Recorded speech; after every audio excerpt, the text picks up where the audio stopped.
ਪਿਆਸ ਲੱਗੀ ਆ ਤੇ ਹੁਣ ਖੂਹ ਪੱਟਣ ਲੱਗੇ ਸਰਕਾਰਾਂ। ਪ੍ਰਾਈਵੇਟ ਡਾਕਟਰਸ ਜਿਹੜੇ ਹੈਗੇ ਆ, ਜਿਹੜੇ ਲੱਖਾਂ ਨਹੀਂ ਕਰੋੜਾਂ ਨਹੀਂ ਅਰਬਾਂ ਰੁਪਈਆ ਕਮਾਇਆ ਉਹਨਾਂ ਨੇ। ਲੀਡਰ ਜਿਹੜੇ ਆ ਉਹ ਜਲੂਸ ਕੱਢ ਰਹੇ ਸੀ ਰੋਡਾਂ ਦੇ ਉੱਤੇ, ਔਰ ਮੌਕੇ ਦੇ ਐਸਐਸਪੀ ਔਰ ਡੀਸੀ ਉਸ ਜਲੂਸ ਦਾ ਹਿੱਸਾ ਸੀਗੇ।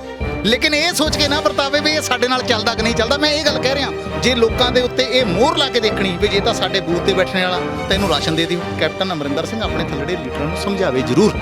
ਸਾਡਾ ਮਕਸਦ ਸਿਰਫ ਇੱਕੋ ਹੀ ਆ ਵੀ ਇਸ ਵਕਤ ਇਨਸਾਨੀਅਤ ਨੂੰ ਜਿੰਦਾ ਰੱਖਣਾ। ਐਸਡੀਐਮ ਸਾਹਿਬ ਨੇ ਇਹ ਗੱਲ ਕਹਿਤੀ ਵੀ ਜਿੰਨੇ ਬੰਦੇ ਸੁੱਕਾ ਰਾਸ਼ਨ ਵੰਡਦੇ ਆ, ਕੋਈ ਸੁੱਕਾ ਰਾਸ਼ਨ ਆਪਣੇ ਲੈਵਲ ਤੇ ਨਹੀਂ ਵੰਡੇਗਾ। ਜੰਗ ਲੱਗੀ ਹੋਵੇ ਤੇ ਫੌਜੀ ਜੇ ਤਾਂ ਜੰਗ ਦੇ ਮੈਦਾਨ 'ਚ ਨੰਗੇ ਧੜ ਲੜਦਾ ਆ ਤੇ ਉਹਦੇ ਹੌਸਲੇ ਵੀ ਥੋੜੇ ਜਿਹੇ ਘੱਟ ਹੋਣਗੇ, ਮੌਤ ਦੇ ਖਦਸ਼ੇ ਵੱਧ ਹੋਣਗੇ ਤੇ ਅੱਗੇ ਜਾਣ ਤੋਂ ਥੋੜਾ ਜਿਹਾ ਹਿਚਕਚਾਏਗਾ। ਪਰ ਉਸੇ ਫੌਜੀ ਨੂੰ ਜੇ ਬੁਲਟ ਪ੍ਰੂਫ ਜੈਕਟ ਪਾ ਕੇ ਜੰਗ ਦੇ ਮੈਦਾਨ ਦੇ ਵਿੱਚ ਤੋਰ ਦਈਏ, ਹੌਸਲਾ ਬੁਲੰਦ ਹੋਏਗਾ, ਦੁੱਗਣਾ ਹੋਏਗਾ ਤੇ ਸਿੱਧਾ ਜਾ ਕੇ ਦੁਸ਼ਮਣ ਦੀ ਹਿੱਕ ਦੇ ਵਿੱਚ ਜਾ ਕੇ ਵੱਜੇਗਾ, ਕਿਉਂਕਿ ਉਹ ਆਪਣੇ ਆਪ ਨੂੰ ਸੁਰੱਖਿਅਤ ਮਹਿਸੂਸ ਕਰੇਗਾ। ਇਸ ਵੇਲੇ ਜੰਗ ਲੱਗੀ ਹੋਈ ਆ ਕਰੋਨਾ ਵਾਇਰਸ ਦੇ ਨਾਲ ਤੇ ਇਸ ਜੰਗ ਦੇ ਵਿੱਚ ਫਰੰਟ ਲਾਈਨ ਤੇ ਲੜ ਰਿਹਾ ਹੈ ਸਾਡਾ ਮੈਡੀਕਲ ਵਿਭਾਗ, ਸਾਡਾ ਸਿਹਤ ਅਮਲਾ। ਤੇ ਉਹਦੇ ਲਈ ਬੁਲਟ ਪ੍ਰੂਫ ਜੈਕਟ ਕਿਹੜੀ ਆ? PPE ਕਿਟਸ, N95 ਮਾਸਕ, ਚੰਗੇ ਗਲਵਜ਼, ਤਾਂ ਹੀ ਉਹ ਫਰੰਟ ਫੁੱਟ ਤੇ ਲੜਾਈ ਲੜ ਸਕਦੇ ਆ ਤੇ ਇਸ ਜੰਗ ਨੂੰ ਜਿੱਤ ਸਕਦੇ ਆ। ਪਰ ਕਿਤੇ ਨਾ ਕਿਤੇ ਖਾਮੀਆਂ ਨਜ਼ਰ ਆਉਂਦੀਆਂ। ਸਰਕਾਰਾਂ ਦੇ ਪ੍ਰਬੰਧ ਜਿਹੜੇ ਆ ਉਹ ਅਸਾਵੇਂ ਨਜ਼ਰ ਆ ਰਹੇ ਆ ਤੇ ਫਿਰ ਇਸ ਹਾਲਾਤ ਦੇ ਵਿੱਚ ਬਹੁਤ ਸਾਰੇ ਸਮਾਜ ਸੇਵੀ ਲੋਕ, ਬਹੁਤ ਸਾਰੀਆਂ ਸਿਆਸੀ ਪਾਰਟੀਆਂ, ਸਿਆਸੀ ਲੀਡਰ ਆਪਣੇ ਪੱਧਰ ਤੇ ਜਿਹੜਾ ਆ ਇਹ ਸਭ ਸਮਾਨ ਮੁਹੱਈਆ ਕਰਵਾਉਣ ਦੀ ਕੋਸ਼ਿਸ਼ ਕਰ ਰਿਹਾ ਮੈਡੀਕਲ ਅਮਲੇ ਨੂੰ। ਅੱਜ ਫਗਵਾੜੇ ਦੇ ਵਿੱਚ ਵੀ ਲੋਕ ਇਨਸਾਫ ਪਾਰਟੀ ਤੇ ਕੁਝ ਸਮਾਜ ਸੇਵੀ ਸੰਸਥਾਵਾਂ ਦੇ ਵੱਲੋਂ ਇੱਥੋਂ ਦੇ ਮੈਡੀਕਲ ਅਮਲੇ ਨੂੰ PPE ਕਿਟਸ ਜਿਹੜੀਆਂ ਉਹ ਮੁਹੱਈਆ ਕਰਵਾਈਆਂ ਗਈਆਂ। ਜਰਨੈਲ ਨੰਗਲ ਹੋਰੀ ਇਸ ਵੇਲੇ ਸਾਡੇ ਨਾਲ ਮੌਜੂਦ ਨੇ। ਨੰਗਲ ਜੀ, ਪਹਿਲਾਂ ਤਾਂ ਇਹ ਦੱਸ ਦਿਓ ਕਿੰਨੀਆਂ ਕਿਟਸ ਜਿਹੜੀਆਂ ਆ ਉਹ ਸਿਹਤ ਵਿਭਾਗ ਨੂੰ ਤੁਸੀਂ ਸੌਂਪੀਆਂ ਨੇ ਤਾਂ ਕਿ ਇਸ ਕਰੋਨਾ ਵਾਇਰਸ ਨਾਲ ਜਿਹੜੀ ਲੜਾਈ ਲੜੀ ਜਾ ਰਹੀ ਹੈ ਉਹਨੂੰ ਲੜਿਆ ਵੀ ਜਾਵੇ ਤੇ ਜਿੱਤਿਆ ਵੀ ਜਾਵੇ। ਧੰਨਵਾਦ ਪਹਿਲਾਂ ਤੁਹਾਡਾ ਸਾਰੇ ਟੀਵੀ ਪੰਜਾਬ ਦੀ ਟੀਮ ਦਾ ਕਿ ਤੁਸੀਂ ਲੋਕਾਂ ਦੀ ਜਿਹੜੀ ਡਿਮਾਂਡਸ ਹੈਗੀਆਂ ਜਾਂ ਜੋ ਫੀਲਡ ਦੇ ਵਿੱਚ ਹੋ ਰਿਹਾ ਉਹਨੂੰ ਸਰਕਾਰ ਦੇ ਕੰਨਾਂ ਤੱਕ ਪਹੁੰਚਾ ਰਹੇ ਹੋ। ਤੁਹਾਡਾ ਬਹੁਤ ਬਹੁਤ ਧੰਨਵਾਦ ਹੈ। ਮੀਡੀਆ ਕਰਮੀ ਜਿਹੜੇ ਆ ਜੋ ਵੀ ਆਪਣੀ ਜਾਨ ਜੋਖਮ ਦੇ ਵਿੱਚ ਪਾ ਕੇ ਇਸ ਗੱਲ ਨੂੰ ਉੱਪਰ ਲੈ ਕੇ ਜਾਣ ਦੀ ਕੋਸ਼ਿਸ਼ ਕਰ ਰਹੇ ਆ। ਤੋ ਮੈਂ ਦੂਸਰਾ ਧੰਨਵਾਦ ਕਰਦਾ ਮੇਰੇ ਵੀਰ ਗੋਲਡੀ ਜੀ ਗੜਸ਼ੰਕਰ ਤੋਂ। ਬਹੁਤ ਅੱਛੇ ਇਨਸਾਨ ਨੇ ਜਿਨ੍ਹਾਂ ਨੇ ਆਪਣੇ ਉਸ ਵਪਾਰਕ ਜਾਂ ਆਪਣੇ ਦਸਾਂ ਨੌਹਾਂ ਦੀ ਕਿਰਤ ਦੇ ਵਿੱਚੋਂ ਆਪਣੇ ਸਾਥੀਆਂ ਨੂੰ ਨਾਲ ਲੈ ਕੇ ਜਿਹੜਾ ਆ ਉਹ ਇਸ ਤਰ੍ਹਾਂ ਸਮਾਨ ਮੁਹੱਈਆ ਕਰਵਾ ਰਹੇ ਨੇ। ਤੇ ਜਿਹੜੀਆਂ PP ਕਿਟਸ ਹੈਗੀਆਂ, ਅੱਜ ਅਸੀਂ ਸਾਡੇ ਸਤਿਕਾਰਯੋਗ ਵੱਡੀ ਭੈਣ ਡਾਕਟਰ ਕਾਂਤਾ ਜੀ ਜਿਹੜੇ ਪਾਂਸਟੇ ਤੋਂ SMO ਨੇ, ਉਹਨਾਂ ਦੀ ਸਮੁੱਚੀ ਟੀਮ, ਕਿਉਂਕਿ ਫੀਲਡ ਦੇ ਵਿੱਚ ਸਾਡਾ ਨਰਸਿੰਗ ਸਟਾਫ ਜਿਹੜਾ ਜਾਂਦਾ ਉਹਨਾਂ ਕੋਲ PP ਕਿਟਸ ਹੈ ਨਹੀਂ ਸੀ ਤੇ 50 PP ਕਿਟਸ ਜਿਹੜੀਆਂ ਅੱਜ ਅਸੀਂ ਉਹਨਾਂ ਨੂੰ ਜਿਹੜੀਆਂ ਦਿੱਤੀਆਂ ਨੇ। ਔਰ ਇਹ ਜਿਹੜੀਆਂ ਕਿਉਂਕਿ ਕੁਝ ਦਿਨ ਪਹਿਲਾਂ ਮੇਰੇ ਆਪਣੇ ਪਿੰਡ ਦੇ ਵਿੱਚ ਅਸੀਂ ਮੈਡੀਕਲ ਚੈੱਕਅਪ ਕੈਂਪ ਲਗਾਇਆ ਸੀ ਔਰ ਉਦੋਂ ਸਾਨੂੰ ਸਟਾਫ ਤੋਂ ਪਤਾ ਲੱਗਾ ਸੀ ਵੀ ਸਾਡੇ ਕੋਲ ਇਹ ਜਿਹੜਾ PP ਕਿਟਸ ਹੈਗੀਆਂ ਇਹ ਸਾਡੇ ਕੋਲ ਹੈ ਨਹੀਂ। ਔਰ ਸਾਡੀ ਡਿਊਟੀ ਜਿਹੜੀ ਆ ਲਵਲੀ ਪ੍ਰੋਫੈਸ਼ਨਲ ਯੂਨੀਵਰਸਿਟੀ ਦੇ ਵਿੱਚ ਸਰਵੇ ਵਾਸਤੇ ਲੱਗੀ ਹੋਈ ਆ। ਤਾਂ ਉਸ ਦਿਨ ਵੀ ਅਸੀਂ ADC ਔਰ SDM ਸਾਹਿਬ ਨਾਲ ਗੱਲ ਕਰਕੇ ਤਾਂ ਕਈਆਂ ਪਾਸੇ ਲੋਕਾਂ ਦੇ ਨਾਲ ਸੰਪਰਕ ਕਰਕੇ 50 ਕਿਟਸ ਦਵਾਈਆਂ ਸੀਗੀਆਂ। ਲੇਕਿਨ ਸਾਡਾ ਅਰਬਨ ਔਰ ਰੂਰਲ ਏਰੀਆ ਜਿਹੜਾ ਹੈਗਾ ਦੋ ਅਲੱਗ-ਅਲੱਗ ਨੇ ਤੇ ਉਹ ਜਿਹੜੀਆਂ ਕਿਟਸ ਹੈਗੀਆਂ ਉਹ ਅਰਬਨ ਏਰੀਆ ਨੂੰ ਦੇਤੀਆਂ ਸੀ। ਅੱਜ ਅਸੀਂ ਰੂਰਲ ਦੇ ਵਿੱਚ ਦੇ ਕੇ ਗਏ ਹਾਂ। ਹਾਂਜੀ, ਅੱਛਾ, ਇੱਕ ਚੀਜ਼ ਹੈਗੀ ਆ, ਇਹ ਜਿਹੜਾ ਸਾਜ਼ੋ ਸਮਾਨ ਹੁੰਦਾ ਨਾ, ਜੇ ਫੌਜੀ ਨੇ ਜੰਗ ਲੜਨੀ ਆ ਤੇ ਉਹਦੇ ਹਥਿਆਰਾਂ ਦਾ ਪ੍ਰਬੰਧ ਕਰਨਾ, ਜੇ ਸਿਹਤ ਕਾਮਿਆਂ ਨੇ ਫੀਲਡ ਦੇ ਵਿੱਚ ਜਾਣਾ ਤੇ ਉਹਦੇ ਸਾਜ਼ੋ ਸਮਾਨ ਦਾ ਪ੍ਰਬੰਧ ਕਰਨਾ, ਜਾਂ ਜੇ ਕਿਸੇ ਅਧਿਆਪਕ ਨੇ ਜਾਣਾ ਤੇ ਉਹਦੇ ਲਈ ਜਿਹੜੀਆਂ ਪ੍ਰਿਆਪਤ ਸਹੂਲਤਾਂ ਉਹਨਾਂ ਦਾ ਪ੍ਰਬੰਧ ਕਰਨਾ ਸਰਕਾਰਾਂ ਦਾ ਫਰਜ਼ ਹੁੰਦਾ ਹੈ। ਲੱਗਦਾ ਹੈ ਕਿ ਇਸ ਵੇਲੇ ਸਿਹਤ ਅਮਲੇ ਨੂੰ ਜਿਹੜੀ ਸਰਕਾਰ ਦੀ ਜ਼ਰੂਰਤ ਹੈਗੀ, ਜਿਹੜੀ ਇਮਦਾਦ ਦੀ ਜ਼ਰੂਰਤ ਹੈ, ਜਿਹੜੇ ਸਮਾਨ ਦੀ ਜ਼ਰੂਰਤ ਹੈ, ਉਹ ਸਰਕਾਰ ਦੇ ਵੱਲੋਂ ਪ੍ਰਿਆਪਤ ਮਾਤਰਾ ਦੇ ਵਿੱਚ ਆ ਰਹੀ ਹੈ। ਦੇਖੋ, ਇਹ ਤਾਂ ਸੱਚਾਈ ਤੁਹਾਡੇ ਸਾਹਮਣੇ ਹੀ ਆ ਕਿ ਜੇ ਉਹ ਪੂਰੀ ਮਾਤਰਾ ਦੇ ਵਿੱਚ ਉਹਨਾਂ ਨੂੰ ਸਹੂਲਤਾਂ ਮਿਲਦੀਆਂ ਹੁੰਦੀਆਂ ਤਾਂ ਸ਼ਾਇਦ ਅੱਜ ਸਮਾਜ ਸੇਵੀ ਸੰਸਥਾਵਾਂ ਤੱਕ ਇਹ ਗੱਲੇ ਨਾ ਪਹੁੰਚਦੀ। ਸ਼ਾਇਦ ਉਹ ਲੋਕ ਜਿਹੜੇ ਮਨੁੱਖਤਾ ਨੂੰ ਪਿਆਰ ਕਰਦੇ ਉਹਨਾਂ ਤੱਕ ਇਹ ਗੱਲੇ ਨਾ ਪਹੁੰਚਦੀ। ਇੱਥੇ ਹਾਲਾਤ ਇਹ ਹੋਏ ਆ ਕਿ ਸਿਆਣੇ ਕਹਿੰਦੇ ਹੁੰਦੇ ਸੀ ਵੀ ਜੇ ਅੱਜ ਖੂਹ ਪੱਟਿਆ ਹੋਊਗਾ ਨਾ, ਕੱਲ੍ਹ ਨੂੰ ਜਦੋਂ ਪਿਆਸ ਲੱਗੂਗੀ ਤਾਂ ਪਾਣੀ ਪੀ ਸਕਦੇ ਹਾਂ। ਲੇਕਿਨ ਜੇ ਪਿਆਸ ਲੱਗੀ ਤੇ ਖੂਹ ਪੱਟਣ ਲੱਗ ਪਏ ਫਿਰ ਖੂਹ ਵੀ ਨਹੀਂ ਪੱਟ ਹੋਣਾ। ਇੱਥੇ ਹਾਲਾਤ ਉਹ ਬਣ ਗਏ, ਪਿਆਸ ਲੱਗੀ ਆ ਤੇ ਹੁਣ ਖੂਹ ਪੱਟਣ ਲੱਗੇ ਸਰਕਾਰਾਂ। ਅਸਲ ਦੇ ਵਿੱਚ ਸਰਕਾਰਾਂ ਨੇ ਇਹ ਸੋਚਿਆ ਹੀ ਨਹੀਂ ਕਿ ਸਾਡੇ ਕੋਲ ਜੇ ਕੋਈ ਇਦਾਂ ਦੀ ਸਿਚੁਏਸ਼ਨ ਆ ਜਾਂਦੀ ਆ ਤਾਂ ਨਜਿੱਠਣ ਲਈ ਪ੍ਰਬੰਧ ਕੀ ਆ। ਨਜਿੱਠਣ ਲਈ ਪ੍ਰਬੰਧ ਕੋਈ ਨਹੀਂ। ਅੱਜ ਉਹ ਭੀੜ ਪੈ ਗਈ, ਅੱਜ ਉਹਨਾਂ ਕੋਲ ਸਾਂਭਿਆ ਨਹੀਂ ਜਾ ਰਿਹਾ। ਮੈਂ ਇਹ ਨਹੀਂ ਕਹਿ ਰਿਹਾ ਵੀ ਸਰਕਾਰ ਕਰ ਕੁਝ ਨਹੀਂ ਰਹੀ, ਮੈਂ ਇਹ ਕਹਿ ਰਿਹਾ ਵੀ ਸਰਕਾਰ ਨੇ ਅਗਾਂਹ ਵਧੂ ਸੋਚ ਦੇ ਨਾਲ ਕਦੀ ਸੋਚਿਆ ਹੀ ਨਹੀਂ। ਇੱਦਾਂ ਕਦੀ ਸੋਚਿਆ ਨਹੀਂ ਹੈਗਾ ਕਿ ਜੇ ਕੱਲ੍ਹ ਨੂੰ ਕੋਈ ਇੱਦਾਂ ਦੀ ਸਾਨੂੰ ਪ੍ਰੋਬਲਮ ਆ ਜਾਂਦੀ ਆ, ਇਹਨਾਂ ਚੀਜ਼ਾਂ ਦੀ ਜ਼ਰੂਰਤ ਆ। ਕਿਉਂਕਿ ਆਮ ਮੈਂ ਤੁਹਾਡੇ ਨਾਲ ਗੱਲ ਕਰਨ ਤੋਂ ਪਹਿਲਾਂ ਤੁਸੀਂ ਯਾਦ ਹੋਏਗਾ ਕਿ ਅੱਜ ਤੋਂ ਥੋੜ੍ਹੇ ਦਿਨ ਪਹਿਲਾਂ 2 ਤਰੀਕ ਨੂੰ 3 ਤਰੀਕ ਨੂੰ ਜਿਹੜਾ ਲੋਹਗੜ੍ਹ ਦੇ ਵਿੱਚ ਚੌਂਕ ਦੇ ਵਿੱਚ ਇੱਕ ਔਰਤ ਨੇ ਰਾਤ ਨੂੰ 1:30 ਵਜੇ ਬੱਚੇ ਨੂੰ ਜਨਮ ਦੇ ਦਿੱਤਾ ਸੜਕ ਦੇ ਉੱਤੇ ਧਰਮਕੋਟ ਦੇ ਵਿੱਚ। ਔਰ ਮੈਂ ਉਸ ਦਿਨ ਵੀ ਇਹ ਗੱਲ ਕਹੀ ਸੀ ਕਿ ਅਸੀਂ ਕਰੋਨਾ ਨਾਲ ਲੜਨ ਦੀਆਂ ਗੱਲਾਂ ਕਰ ਰਹੇ ਹਾਂ ਔਰ ਸਾਡੇ ਕੋਲ ਡਿਲੀਵਰੀ ਵਾਸਤੇ ਡਾਕਟਰ ਹੈ ਨਹੀਂ, ਕਿਉਂਕਿ ਸਿਵਲ ਹਸਪੀਟਲ ਧਰਮਕੋਟ ਦੇ ਵਿੱਚ ਡਾਕਟਰ ਨਹੀਂ ਮਿਲਿਆ। ਉੱਥੋਂ ਉਹ ਕਹਿੰਦੇ ਮੋਗੇ ਚ ਇੱਕ ਪ੍ਰਾਈਵੇਟ ਹਸਪੀਟਲ ਦੇ ਵਿੱਚ ਜਾਣ ਲੱਗੇ, ਪ੍ਰਾਈਵੇਟ ਹਸਪੀਟਲ ਦੇ ਜਿੰਦੇ ਲੱਗੇ ਹੋ ਸੀ, OPD ਕੋ ਕਰ ਨਹੀਂ ਰਿਹਾ ਔਰ ਸੜਕ ਦੇ ਵਿੱਚ ਬੱਚੇ ਨੂੰ ਜਨਮ ਦਿੱਤਾ। ਇਹ ਸਾਡੀਆਂ ਤਿਆਰੀਆਂ ਨਹੀਂ ਹੈ। ਤਿਆਰੀਆਂ ਜਿਹੜੀਆਂ ਸਾਨੂੰ ਇਹ ਚਾਹੀਦੀਆਂ ਸੀ ਕਿ ਅਸੀਂ ਆਪਣਾ ਸਰਕਾਰ ਉਹ ਹੁੰਦੀ ਹੈ ਜਿਹੜੀ ਆਪਣਾ ਹਰ ਇੱਕ ਜਗ੍ਹਾ ਦੇ ਉੱਤੇ ਆਪਣਾ ਕੰਟਰੋਲ ਰੱਖੇ।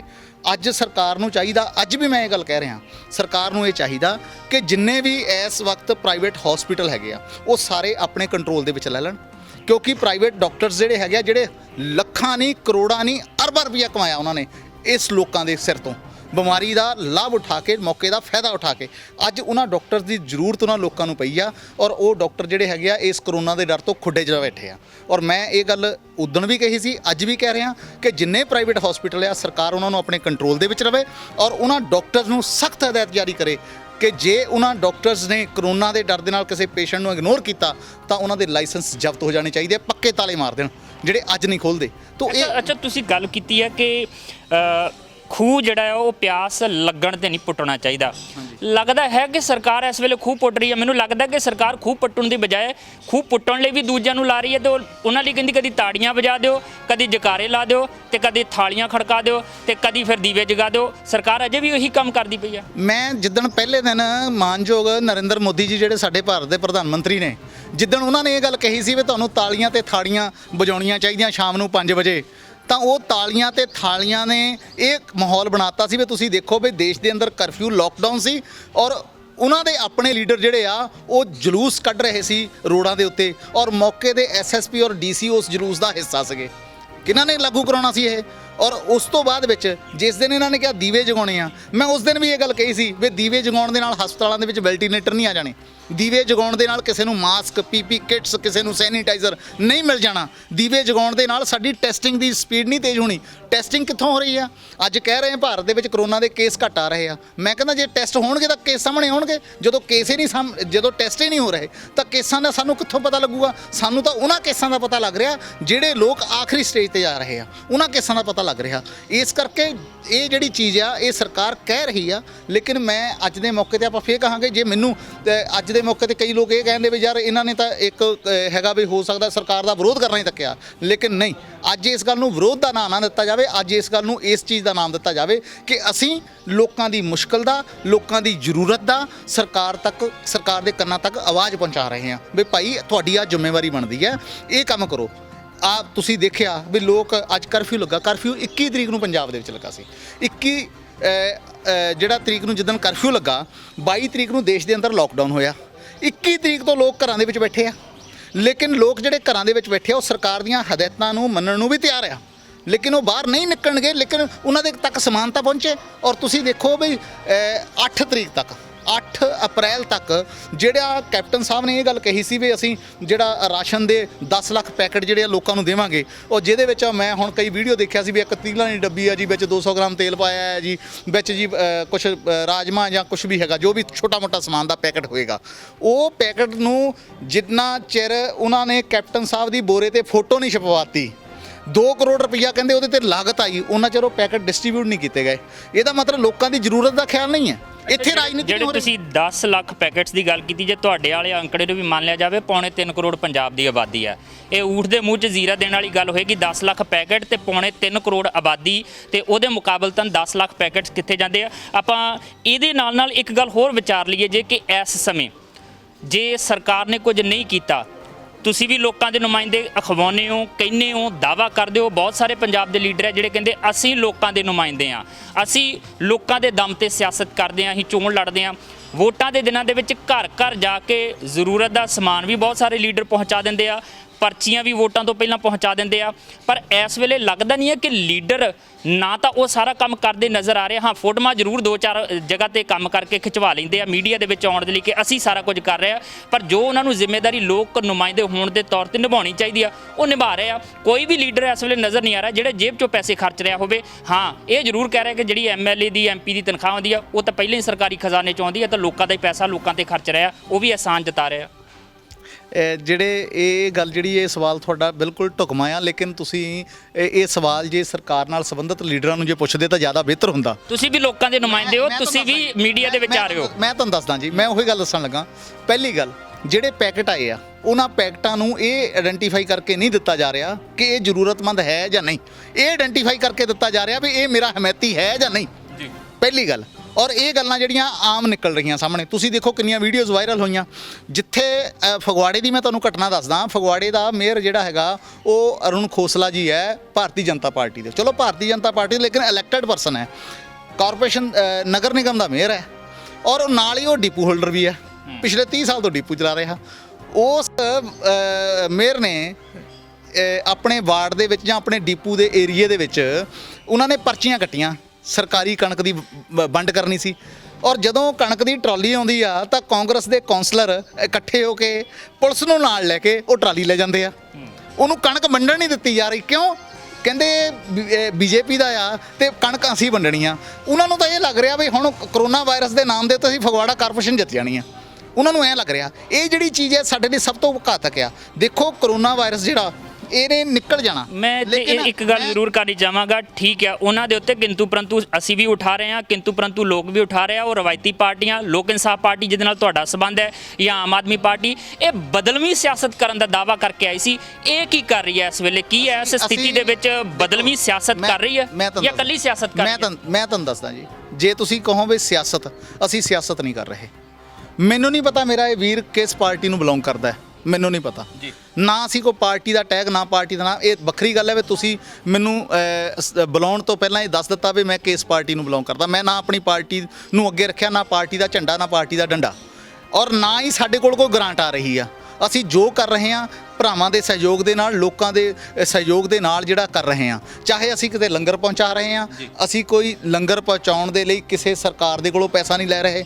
ਜੇ ਅੱਜ ਇੱਥੇ ਮਾਸਕ ਵੰਡਿਆ, ਇਹਦੇ ਵਿੱਚ ਸਰਕਾਰ ਦਾ ਕੋਈ ਯੋਗਦਾਨ ਨਹੀਂ, ਭਰਾਵਾਂ ਦਾ ਯੋਗਦਾਨ ਆ। ਜੇ ਕੱਲ ਨੂੰ ਕੁਝ ਹੋਰ ਵੀ ਕਰਾਂਗੇ ਤਾਂ ਉਹਦੇ ਵਿੱਚ ਵੀ ਸਰਕਾਰ ਦਾ ਨਹੀਂ, ਭਰਾਵਾਂ ਦਾ ਯੋਗਦਾਨ ਹੋਏਗਾ। ਲੇਕਿਨ ਇੱਥੇ ਹੈਰਾਨਗੀ ਇਸ ਗੱਲ ਦੀ, ਮੈਂ ਸਿਆਸਤ ਦੀ ਗੱਲ ਜਿਹੜੀ ਤੁਸੀਂ ਸਵਾਲ ਪੁੱਛਿਆ ਮੈਂ ਉਹਦਾ ਜਵਾਬ ਦੇਣਾ ਚਾਹੁੰਦਾ ਕਿ ਜਿਹੜੇ ਲੋਕ ਇਹ ਗੱਲ ਕਹਿ ਰਹੇ ਆ ਕਿ ਅੱਜ ਦੇ ਇਸ ਮੌਕੇ ਦੇ ਉੱਤੇ ਅਸੀਂ ਲੋਕਾਂ ਲਈ ਕਰ ਰਹੇ ਹਾਂ, ਤਾਂ ਫਗਵਾੜੇ ਦੇ ਅੰਦਰ ਐਸਡੀਐਮ ਸਾਹਿਬ ਨੇ ਇਹ ਗੱਲ ਕਹਿਤੀ ਵੀ ਜਿੰਨੇ ਬੰਦੇ ਸੁੱਕਾ ਰਾਸ਼ਨ ਵੰਡਦੇ ਆ, ਕੋਈ ਸੁੱਕਾ ਰਾਸ਼ਨ ਆਪਣੇ ਲੈਵਲ ਤੇ ਨਹੀਂ ਵੰਡੇਗਾ। ਉਹ ਸੁੱਕਾ ਰਾਸ਼ਨ ਸਾਡੇ ਦਫ਼ਤਰ ਦੇ ਵਿੱਚ ਜਮ੍ਹਾਂ ਕਰਾ ਦਿਓ। ਉਹਦਾ ਕਾਰਨ ਇਹ ਸੀ ਵੀ ਉਹ ਆਪਣੀ ਮੋਹਰ ਲਾ ਕੇ ਲੋਕਾਂ ਨੂੰ ਦੇਣਗੇ, ਤਾਂ ਕਿ ਲੋਕਾਂ ਨੂੰ ਇਹ ਨਾ ਪਤਾ ਲੱਗੇ ਰਾਸ਼ਨ ਆਇਆ ਕਿੱਥੋਂ ਆ, ਵੀ ਸਰਕਾਰ ਦੀ ਮੋਹਰ ਲਾ ਦੇਾਂਗੇ। ਉਹ ਹੁੰਦੀ ਆ ਰਾਜਨੀਤੀ, ਔਰ ਉਹ ਹੋ ਰਿਹਾ ਲੋਕਾਂ ਦੀ ਅੱਖਾਂ ਦੇ ਵਿੱਚ ਧੂੜ ਝੋਕਣ ਦਾ ਕੰਮ। ਜੇ ਸਿਆਸਤ ਹੀ ਕਰਨੀ ਹੁੰਦੀ ਤਾਂ ਤੁਸੀਂ ਦੇਖੋ ਬਈ ਜਿਹੜਾ ਪਟਿਆਲੇ ਦੇ ਵਿੱਚ ਕਾਂਡ ਹੋਇਆ, ਪਟਿਆਲੇ ਦੀ ਕਾਂਡ ਤੋਂ ਬਾਅਦ ਰਾਜਨੀਤਿਕ ਰੰਜਿਸ਼ ਦੇ ਤਹਿਤ ਸਿਮਰਜੀਤ ਬੈਂਸ ਦੀ ਸਿਕਿਉਰਿਟੀ ਵਾਪਸ ਕੀਤੀ ਗਈ। ਅਸੀਂ ਇੱਕ ਲਫ਼ਜ਼ ਨਹੀਂ ਬੋਲੇ। ਮੈਂ ਉੱਥੇ ਮੇਰੇ ਕੋਲ ਸਟੇਟਮੈਂਟ ਪੁੱਛੀ ਗਈ, ਮੈਂ ਇਹ ਗੱਲ ਕਹੀ ਕਿ ਅੱਜ ਨਹੀਂ ਕਹਿ ਸਕਦੇ, ਇੱਕ ਸ਼ਬਦ ਨਹੀਂ ਬੋਲੇ। ਬੈਂਸ ਸਾਹਿਬ ਨੇ ਬਹੁਤ ਕੁਝ ਬੋਲਿਆ ਸੋਸ਼ਲ ਮੀਡੀਆ ਤੇ ਵੀ, ਟੀਵੀ ਚੈਨਲਾਂ ਦੇ ਉੱਤੇ। ਨਹੀਂ, ਅਸੀਂ ਸਿਕਿਉਰਿਟੀ ਦੇ ਮਾਮਲੇ 'ਚ ਮੈਂ ਇਹ ਗੱਲ ਕਹੀ ਆ, ਉੱਦਾਂ ਤਾਂ ਬੋਲੇ ਆ ਅਸੀਂ ਸਿਕਿਉਰਿਟੀ। ਮੈਂ ਇਹ ਗੱਲ ਕਹੀ ਕਿ ਸਾਡਾ ਅੱਜ ਦਾ ਜਿਹੜਾ ਮਸਲਾ ਆ ਉਹ ਸਿਕਿਉਰਿਟੀ ਨਹੀਂ ਜੀ। ਸਾਡਾ ਮਸਲਾ ਸਿਕਿਉਰਿਟੀ ਨਹੀਂ, ਸਾਡਾ ਮਾਮਲਾ ਹੈ ਅਸੀਂ ਕਰੋਨਾ ਵਾਇਰਸ ਦੇ ਉੱਤੇ ਜਿੱਤ ਕਿੱਦਾਂ ਪ੍ਰਾਪਤ ਕਰਨੀ ਹੈ। ਸਾਡਾ ਹੋਰ ਕੋਈ ਇਸ਼ੂ ਨਹੀਂ ਹੈਗਾ। ਸਾਡਾ ਇਸ਼ੂ ਇਹ ਥੋੜੀ ਆ, ਇਹ ਸਿਆਸਤ ਦੀ ਗੱਲ ਮੈਂ ਕਰ ਰਿਹਾ ਵੀ ਅਸੀਂ ਉਹ ਨਹੀਂ ਗੱਲ ਕਰ ਰਹੇ।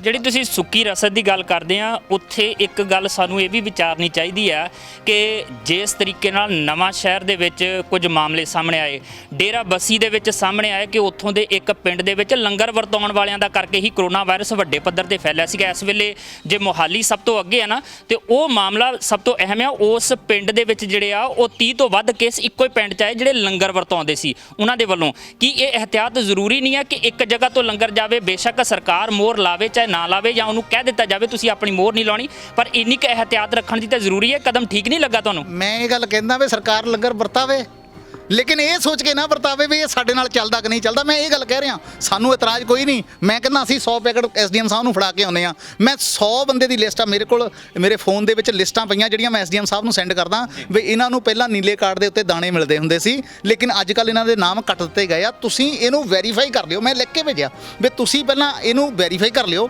ਜੇ ਤੁਹਾਨੂੰ ਲੱਗੇ ਲੋੜਵੰਦ ਹੈ ਤਾਂ ਇਹਨਾਂ ਨੂੰ ਰਾਸ਼ਨ ਜ਼ਰੂਰ ਪਹੁੰਚਾ ਦਿਓ। ਉਹਨਾਂ ਦਾ ਰਿਪਲਾਈ ਵੀ ਆਇਆ, ਠੀਕ ਹੈ ਜੀ, ਓਕੇ ਰਿਪਲਾਈ ਵੀ, ਲੇਕਿਨ ਇੱਕ ਵੀ ਘਰ ਦੇ ਵਿੱਚ ਰਾਸ਼ਨ ਨਹੀਂ ਗਿਆ। ਰਾਸ਼ਨ ਅਸੀਂ ਪਹੁੰਚਾਉਂਦੇ ਹਾਂ। ਮੈਂ ਕਹਿੰਦਾ ਮੈਂ ਐਸਡੀਐਮ ਸਾਹਿਬ ਦੇ ਦਫ਼ਤਰ ਦੇ ਵਿੱਚ ਜੋ ਸਾਡੇ ਕੋਲ ਹੈਗਾ ਰੱਖ ਕੇ ਆਉਣਾ, ਲੇਕਿਨ ਉਹ ਇਹ ਕਹਿਣ ਵੀ ਮੇਰੇ ਕੋਲੋਂ ਲੈ ਲਿਆ ਤੇ ਕਿਸੇ ਸਰਕਾਰ ਨਾਲ ਸੰਬੰਧਿਤ ਲੀਡਰ ਦੇ ਹੱਥ 'ਚ ਫੜਾਤਾ ਵੀ ਆਹ ਲੈ ਫੜ ਤੂੰ ਦੇ ਆ, ਤੇ ਉਹ ਕਿਹਨੂੰ ਦੇ ਕੇ ਆਊਗਾ ਜੀ? ਜਾਓ ਤਾਂ ਅੱਜ ਮੈਂ ਤੁਹਾਡੇ ਨਾਲ ਮੁਹੱਲਿਆਂ ਦੇ ਵਿੱਚ ਚੱਲਦਾ, ਪਿੰਡਾਂ ਦੇ ਵਿੱਚ ਚੱਲਦਾ, ਜਾ ਕੇ ਦੇਖੋ, ਮੈਂ ਤੁਹਾਨੂੰ ਜ਼ਰੂਰਤਮੰਦ ਬਾਹਰ ਕੱਢ ਕੇ ਦਿਖਾਉਂਦਾ ਔਰ ਉਹ ਤੁਹਾਨੂੰ ਦੱਸਣਗੇ ਵੀ ਇਹ ਜਿਹੜੇ ਲੋਕ ਆ ਉਹ ਕੀ ਕਰ ਰਹੇ। ਮੈਂ ਸਿਰਫ ਇਹ ਗੱਲ ਕਹਿਣੀ ਚਾਹੁੰਦਾ ਕਿ ਜੇ ਲੋਕਾਂ ਨੂੰ ਭੁੱਖੇ ਮਾਰਨਾ ਉਹ ਨੀਤੀ ਗਲਤ ਹੈ। ਜੇ ਲੋਕਾਂ ਦੇ ਉੱਤੇ ਇਹ ਮੋਹਰ ਲਾ ਕੇ ਦੇਖਣੀ ਵੀ ਜੇ ਤਾਂ ਸਾਡੇ ਬੂਥ ਤੇ ਬੈਠਣ ਵਾਲਾ ਤਾਂ ਇਹਨੂੰ ਰਾਸ਼ਨ ਦੇ ਦਿਓ, ਜੇ ਤਾਂ ਸਾਡੀ ਹਮਾਇਤ ਕਰਨ ਵਾਲਾ ਤਾਂ ਇਹਨੂੰ ਰਾਸ਼ਨ ਦੇ ਦਿਓ, ਜੇ ਸਾਡੀ ਪਾਰਟੀ ਨਾਲ ਚੱਲਦਾ ਤਾਂ ਇਹਨੂੰ ਦੇ ਦਿਓ, ਤੇ ਜੇ ਸਾਡੀ ਪਾਰਟੀ ਨਾਲ ਨਹੀਂ ਚੱਲਦਾ ਤਾਂ ਨਹੀਂ ਦੇਣਾ। ਇਹ ਨਹੀਂ, ਜਿਹੜਾ ਕਾਂਗਰਸ ਨਾਲ ਨਹੀਂ ਚੱਲਦਾ ਉਹਦਾ ਵੀ ਟੱਬਰ ਹੈਗਾ, ਉਹਦੇ ਵੀ ਢਿੱਡ ਲੱਗਾ ਆ, ਉਹਨੂੰ ਵੀ ਭੁੱਖ ਲੱਗਦੀ ਆ। ਮੈਂ ਇਹ ਗੱਲ ਕਹਿਣੀ ਚਾਹੁੰਦਾ। ਔਰ ਦੂਸਰੀ ਗੱਲ, ਜਿਹੜੀ ਗੱਲ ਰਹੀ ਮੇਅਰ ਸਾਹਿਬ ਦੀ, ਮੈਨੂੰ ਮੈਂ ਉਹ ਤਾਂ ਕੀਤੀ ਸੀ ਗੱਲ, ਉਹ ਬੋਲੇ ਨਹੀਂ ਪਰ ਮੈਨੂੰ ਉੱਤੇ ਤਰਸ ਆਇਆ, ਮੈਨੂੰ ਮੇਅਰ ਸਾਹਿਬ ਤੇ ਤਰਸ ਆਇਆ। ਪਰ ਉਹਨਾਂ ਨੂੰ ਲੱਗਦਾ ਇਹ ਹੋਊਗਾ ਵੀ ਜੋ ਅਸੀਂ ਪਿਛਲੇ 10 ਸਾਲਾਂ ਦੇ ਵਿੱਚ ਮਾੜੇ ਕਰਮ ਕੀਤੇ ਸੀ ਉਹ ਇਹ ਕਰ ਰਹੇ, ਇਸ ਕਰਕੇ ਉਹ ਚੁੱਪ ਕਰਕੇ ਬਰਦਾਸ਼ਤ ਕਰੀ ਜਾ ਰਹੇ ਆ। ਮੈਂ ਸਿਰਫ ਤੇ ਸਿਰਫ ਲੋਕਾਂ ਦੀ ਗੱਲ ਜਿਹੜੀ ਆ ਉਹ ਤੁਹਾਡੇ ਮੀਡੀਆ ਦੇ ਸਤਿਕਾਰਯੋਗ ਤੁਹਾਡੇ ਮਾਧਿਅਮ ਤੋਂ ਮੈਂ ਸਰਕਾਰ ਦੇ ਕੰਨਾਂ ਤੱਕ ਪਹੁੰਚਾਉਣੀ ਚਾਹੁੰਦਾ। ਮੈਂ ਇਹ ਨਹੀਂ ਕਹਿੰਦਾ ਵੀ ਕੈਪਟਨ ਅਮਰਿੰਦਰ ਸਿੰਘ ਆ ਕੇ ਸਾਰਾ ਕੁਝ ਇਹ ਕਰ ਰਿਹਾ, ਲੇਕਿਨ ਕੈਪਟਨ ਅਮਰਿੰਦਰ ਸਿੰਘ ਆਪਣੇ ਥੱਲੜੇ ਲੀਡਰਾਂ ਨੂੰ ਸਮਝਾਵੇ ਜ਼ਰੂਰ ਬਈ ਭਾਈ ਐ ਨਾ ਕਰੋ। ਜੇ ਕੋਈ ਸਰਕਾਰ ਆਪਣੇ ਪੱਲਿਓਂ ਤਾਂ ਕੋਈ ਨਹੀਂ ਦੇ ਰਹੀ। ਬਿਲਕੁਲ। ਜੇ ਕੈਪਟਨ ਅਮਰਿੰਦਰ, ਮੈਂ ਉਦੋਂ ਵੀ ਇਹ ਸਵਾਲ ਉਠਾਇਆ ਸੀ, ਕੈਪਟਨ ਅਮਰਿੰਦਰ ਆਪਣੀ ਫੋਟੋ ਲਗਾਵੇ ਬੋਰੇ ਦੇ ਉੱਤੇ, ਸਾਨੂੰ ਕੋਈ ਇਤਰਾਜ਼ ਨਹੀਂ ਹੈਗਾ, ਲੇਕਿਨ ਆਪਣੇ ਖਜ਼ਾਨੇ 'ਚ ਪਰਸਨਲ ਜਿਹੜਾ ਉਹਦਾ ਪਰਸਨਲ ਅਕਾਊਂਟ ਹੈ ਉਹਦੇ 'ਚੋਂ ਪੈਸੇ ਖਰਚ ਕੇ ਆਪਣੀ ਫੋਟੋ ਲਵਾਵੇ। ਯਾਰ ਲੋਕਾਂ ਦਾ ਇਕੱਠਾ ਕੀਤਾ ਹੋਇਆ ਪੈਸਾ ਆ, ਲੋਕਾਂ ਦੇ ਵਿੱਚ ਲਗਾ ਰਹੇ ਆ, ਤੇ ਉਹਦੇ ਤੇ ਵੀ ਆਪਾਂ ਆਪਣੀਆਂ ਫੋਟੋਆਂ ਲਗਾਉਣ ਡਏ ਹਾਂ। ਚਾਹੇ ਉਹ ਮੋਦੀ ਜੀ ਹੋਣ, ਚਾਹੇ ਉਹ ਕੈਪਟਨ ਸਾਹਿਬ ਹੋਣ, ਚਾਹੇ ABCD ਕੋਈ ਵੀ ਹੋਵੇ। ਸਿਰਫ ਤੇ ਸਿਰਫ ਅੱਜ ਹੈਗੀ ਆ ਇਨਸਾਨੀਅਤ ਨੂੰ ਜਿਉਂਦਾ ਰੱਖਣ ਦੀ ਲੋੜ।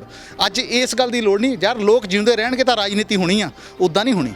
ਇਹਨਾਂ ਨੂੰ ਲੱਗਦਾ ਵੀ ਅੱਜ ਰਾਜਨੀਤੀ ਕਰਨੀ, ਅੱਜ ਨਹੀਂ ਰਾਜਨੀਤੀ, ਅੱਜ ਹੈਗਾ ਲੋਕ ਸੇਵਾ। ਲੋਕ ਜਿਉਂਦੇ ਰਹਿਣਗੇ, ਉਹਨਾਂ ਨੇ ਸੱਚ ਔਰ ਝੂਠ ਆਪ ਹੀ ਨਿਗਾਹ ਦੇ ਵਿੱਚ ਨਿਕਲ ਆਉਣਾ, ਕਿਹੜਾ ਬੰਦਾ ਸੱਚ ਬੋਲਿਆ, ਕਿਹੜਾ ਝੂਠ ਬੋਲਿਆ, ਕਿਹਨੇ ਮੌਕੇ ਦਾ ਫਾਇਦਾ ਉਠਾਉਣ ਦੀ ਕੋਸ਼ਿਸ਼ ਕੀਤੀ ਆ, ਕਿਹਨੇ ਨਹੀਂ ਕੀਤੀ। ਇਹ ਚੀਜ਼ਾਂ ਲੋਕਾਂ ਦੇ ਸਾਹਮਣੇ ਆ ਜਾਣੀਆਂ ਆ। ਤੁਸੀਂ ਇੱਕ ਥੋੜਾ ਜਿਹਾ ਇਤਰਾਜ਼ ਦਿੱਤਾ ਸੀ ਕਿ ਮੈਂ ਤੁਹਾਨੂੰ ਇੱਕ ਪਾਰਟੀ ਦੇ ਨੁਮਾਇੰਦੇ ਦੇ ਤੌਰ ਤੇ ਇੰਟਰੋਡਿਊਸ ਕਰਾਇਆ, ਪਰ ਮੈਨੂੰ ਲੱਗਦਾ ਕਿ ਜਿਹੜੀ ਸਾਰੀ ਗੱਲਬਾਤ ਹੋਈ ਆ ਉਹ ਮੈਨੂੰ ਉਹ ਜੇ ਨਾਂ ਵੀ ਦਿੰਦਾ ਤੇ ਤਾਂ ਵੀ ਉਹਦੇ ਵਿੱਚੋਂ ਸਾਰੀ ਚੀਜ਼ ਨਿਕਲ ਕੇ ਆ ਜਾਣੀ। ਜਿੱਦਾਂ ਦੀ ਬਿਆਨਬਾਜ਼ੀ ਜਾਂ ਜਿੱਦਾਂ ਦਾ ਰਵੱਈਆ, ਜਿੱਦਾਂ ਦਾ ਰਵੱਈਆ ਤੇ ਜਿੱਦਾਂ ਦੀ ਗੱਲਬਾਤ ਤੁਸੀਂ ਕੀਤੀ ਹੈ ਉਹ ਸਪਸ਼ਟ ਕਰਦੀ ਹੈ ਕਿ ਕਿਤੇ ਨਾ ਕਿਤੇ ਕੁਝ ਨਾ ਕੁਝ ਜਿਹੜਾ ਉਹ ਸਾਡੇ ਸਿਆਸੀ ਆਗੂਆਂ ਦੇ ਅੰਦਰ ਉਹ ਬੈਠਾ ਹੁੰਦਾ, ਉਹ ਬੋਲਣਾ ਹੀ ਬੋਲਣਾ ਹੁੰਦਾ, ਜਿੱਥੇ ਮਰਜ਼ੀ ਜਿਵੇਂ ਮਰਜ਼ੀ ਗੱਲ ਕਰਨ। ਪਰ ਇੱਕ ਚੀਜ਼ ਜ਼ਰੂਰ ਹੈ, ਅਸੀਂ ਲੋਕ ਨੁਮਾਇੰਦੇ ਜਿਹੜੇ ਆ, ਛੋਟਾ ਵੱਡਾ ਚੁਣਿਆ ਹੋਇਆ ਜਾਂ ਨਹੀਂ ਚੁਣਿਆ, ਜਿਹਨੂੰ ਹਾਰ ਗਿਆ ਆ ਜਾਂ ਜਿਹਨੇ ਅਜੇ ਚੋਣ ਲੜਨ ਦੀ ਉਮੀਦ ਰੱਖੀ ਹੋਈ ਆ ਕਿ ਮੈਂ ਕੱਲ ਚੋਣ ਲੜਾਂਗਾ, ਉਹਦੇ ਤੋਂ ਉਮੀਦ ਜ਼ਰੂਰ ਪੰਜਾਬ ਦੇ ਲੋਕ ਰੱਖਦੇ ਆ ਕਿ ਤੁਸੀਂ ਜੇ ਲੋਕਾਂ ਦੇ ਨੁਮਾਇੰਦੇ ਬਣਨਾ ਤੇ ਇਸ ਵੇਲੇ ਲੋਕਾਂ ਦੇ ਨਾਲ ਖੜਦੇ ਵੀ ਨਜ਼ਰ ਆਓ, ਲੋਕਾਂ ਦੀ ਸਮੱਸਿਆ ਹੱਲ ਕਰਦੇ ਨਜ਼ਰ ਆਓ, ਕਿਉਂਕਿ ਲੋਕ ਇਸ ਵੇਲੇ ਆਸਰਾ ਭਾਲਦੇ ਆ, ਨਿਆਸਰੇ ਜਿਹਾ ਹੋ ਕੇ ਬੈਠੇ ਆ। ਸਰਕਾਰਾਂ ਵੀ ਆਪਣਾ ਫਰਜ਼ ਨਿਭਾਉਣ ਤੇ ਤੁਹਾਡੇ ਵਰਗੇ ਲੀਡਰ ਵੀ ਆਪਣਾ ਫਰਜ਼ ਨਿਭਾਉਣ, ਤੇ ਮੈਨੂੰ ਲੱਗਦਾ ਕਿ ਫਿਰ ਅਸੀਂ ਇਸ ਜੰਗ ਦੇ ਵਿੱਚੋਂ ਬਾਹਰ ਨਿਕਲ ਸਕਦੇ ਹਾਂ, ਲੜ ਸਕਦੇ ਹਾਂ, ਜਿੱਤ ਵੀ ਸਕਦੇ ਹਾਂ। ਇਹ ਉਮੀਦ ਤੁਹਾਡੇ ਤੋਂ ਰੱਖੀ ਜਾਂਦੀ ਹੈ।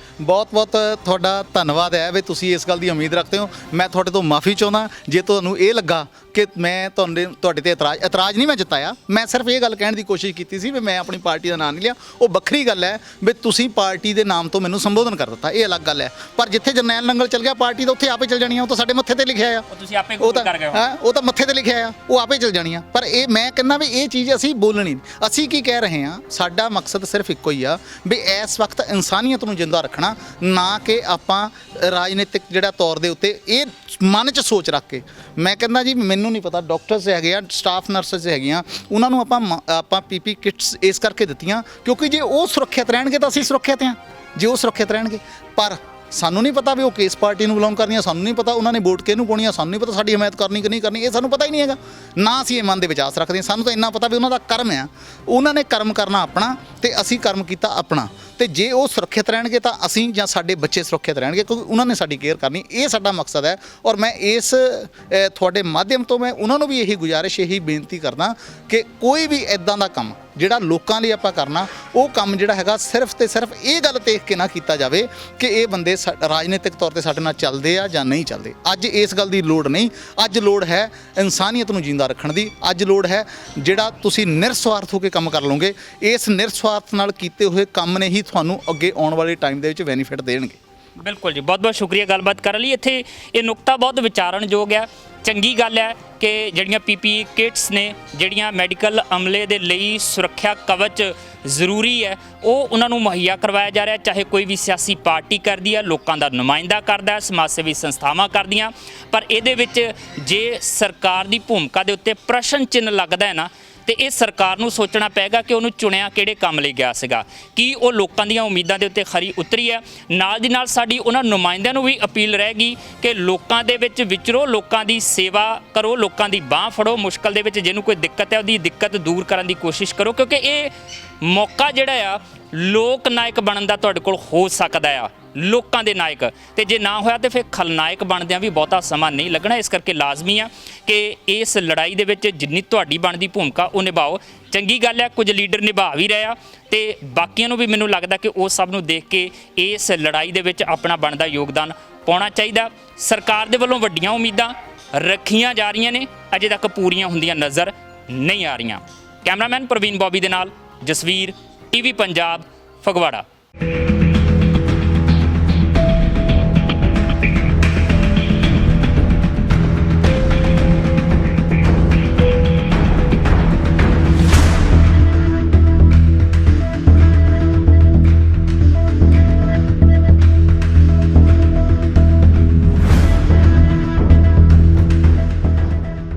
ਸਤਿ ਸ਼੍ਰੀ ਅਕਾਲ ਜੀ, ਮੈਂ ਨਿਰਮਲ ਮਾਨ ਊੜਾ ਟੈਕਸ ਸੈਟਲਮੈਂਟ ਤੋਂ। ਇਹ ਤੁਸੀਂ ਵੀਡੀਓ ਦੇਖ ਰਹੇ ਸੀ ਟੀਵੀ ਪੰਜਾਬ ਦੇ ਉੱਤੇ। ਇਹੋ ਜਿਹੇ ਹੋਰ ਜਾਣਕਾਰੀ ਭਰਪੂਰ ਵੀਡੀਓ ਦੇਖਣ ਵਾਸਤੇ ਟੀਵੀ ਪੰਜਾਬ ਦੇ ਚੈਨਲ ਨੂੰ ਸਬਸਕ੍ਰਾਈਬ ਕਰੋ ਤੇ ਨਾਲ ਹੇਠ ਦਿੱਤੇ ਹੋਏ ਬੈਲ ਆਈਕਨ ਦੇ ਬਟਨ ਦਬਾਓ। ਸਤਿ ਸ਼੍ਰੀ ਅਕਾਲ।